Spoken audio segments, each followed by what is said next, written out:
बेतिया में बंद का दिखा आधा दिन असर। जहां मतदाता सूची पुनर्निरीक्षण के खिलाफ महागठबंधन में लामबंदी तेज कर दी गई है। ऐसे में बुधवार को महागठबंधन की ओर से बिहार में चक्का जाम का ऐलान किया गया, जहां बेतिया की सभी प्रमुख सड़कों पर भारी संख्या में भाकपा माले, इंकलाबी नौजवान सभा, निर्माण मजदूर सभा, नगर सफाई कर्मचारी यूनियन एक्टू, आशा कार्यकर्ता संघ, खेत व ग्रामीण मजदूर सभा, अखिल भारतीय किसान महासभा आदि संगठनों द्वारा जुलूस निकालकर केंद्र और राज्य सरकार की जमकर आलोचना की गई। भाकपा माले कार्यकर्ताओं ने सेवा बाबू चौक कचहरी के सामने मुख्य सड़क स्टेशन चौक पर सड़क जाम कर 2 घंटे तक बंद रखा। चक्का जाम के दौरान सड़कों पर बड़े बड़े वाहनों का परिचालन ठप रहा, सभी दुकानें बंद रहीं। भाकपा माले केंद्रीय कमेटी सदस्य सह सेक्टर विधायक वीरेंद्र प्रसाद गुप्ता ने कहा कि इतिहास में पहली बार चुनाव आयोग ने संविधान की व्याख्या करते हुए ऐसी पुनरीक्षण प्रक्रिया शुरू की है जो असल में नागरिकता की जांच में बदल गई है। मतदाता गहन पुनरीक्षण कार्यक्रम और 4 श्रम कोड को वापस लेना ही होगा, बीच का कोई रास्ता नहीं है। भाकपा माले नेता सह अखिल भारतीय किसान महासभा जिलाध्यक्ष सुनील कुमार राव ने कहा कि मोदी सरकार अपने फायदे के लिए दबाव डालकर गरीबों का नाम हटवा सकती है।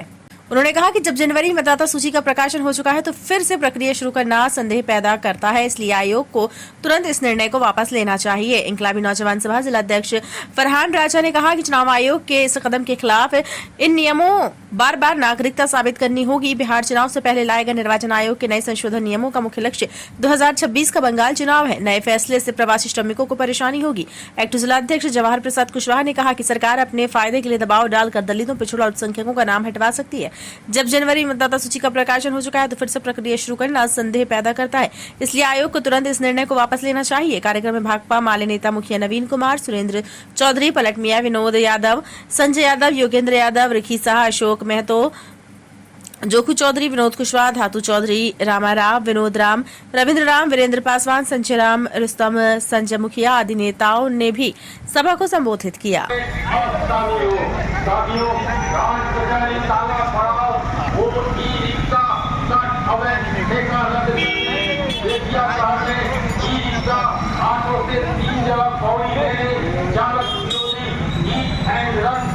कानून को वापस लेने, चार्जिंग पॉइंट की व्यवस्था करने, सभी चौक से खुदा चौक संचालन बंद करने, बेतिया की जर्जर सड़कों की मरम्मती करने के लिए 9 जुलाई के आम हड़ताल में शामिल हो।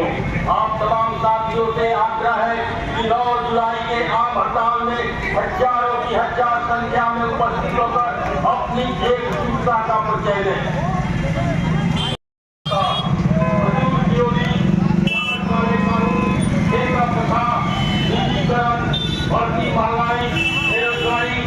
लागू करने, कंपनी या समाप्त करने, इस 3 वर्करों को 26,000 वेतन देने के लिए 9 जुलाई को आम हड़ताल में शामिल हो।